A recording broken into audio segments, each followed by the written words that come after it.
saw an unfortunate 4-0 scoreline today. What was the main difference you could pinpoint between the two sides we saw out there?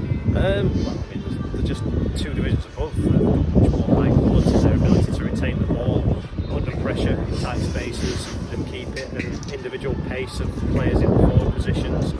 There's a lot of things, but I think the main thing for me that I take from it is the conditions that made the game unbelievably chaotic.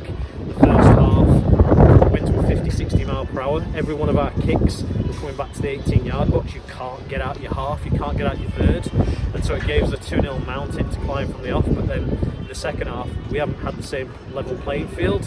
It's about 20 mile per hour in the second half, so we haven't had the same luxury of being able to pin them and really have a go for them. So I think we haven't disgraced ourselves, but we're a little bit disappointed that we haven't really been able to lay a glove on them. And we think, you know what, we probably won't win the game, but I think we've got more to give, and I think we'd have probably put a better show on if the conditions would have been level for both teams, I think.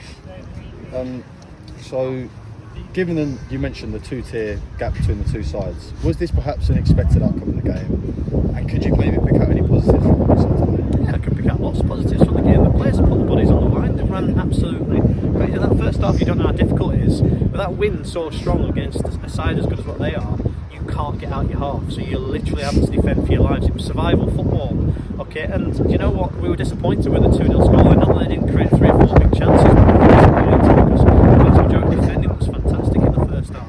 The second half, they haven't stopped running, they haven't stopped working, but it's so hard when you've given so much in the first 45 to find and dig deep and give the same again in the second half. The game gets stretched and more open.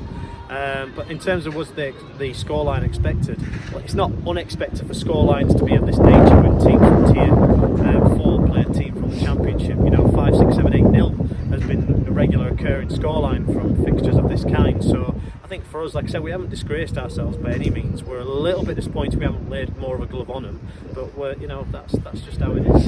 We saw another impressive performance today from Casey. Without her, how much greater could the deficit have been? Well, I think she's made 3, maybe 4 outstanding saves.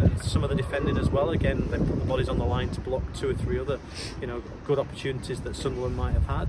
She's a fantastic keeper. She's there, but I think, like I said, as much as I want to single one out, I think the team needs to be praised for just constant perseverance today. Like you said about the defending today, we saw quite a defensive approach, maybe until the 70th minute. Was this always the plan?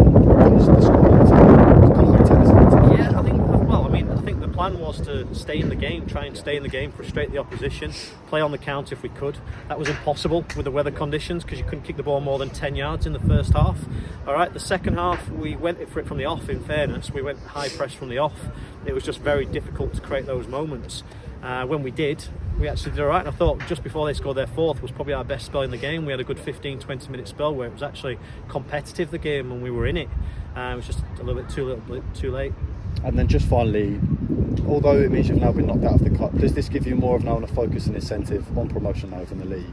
Yeah, of course. I think you turn your attentions to your priority now, which is the league. We've got the county cup as well, which is secondary, but the league will be our focus from here. It's a good learning curve, it's a good experience for us, and I think the players said in the dressing room there, you know what, if we put our bodies on the line and defend like that at our level, I don't think teams would score many goals past us, period. So we'll take that from the game. Thank you very much. Cheers. Thank you.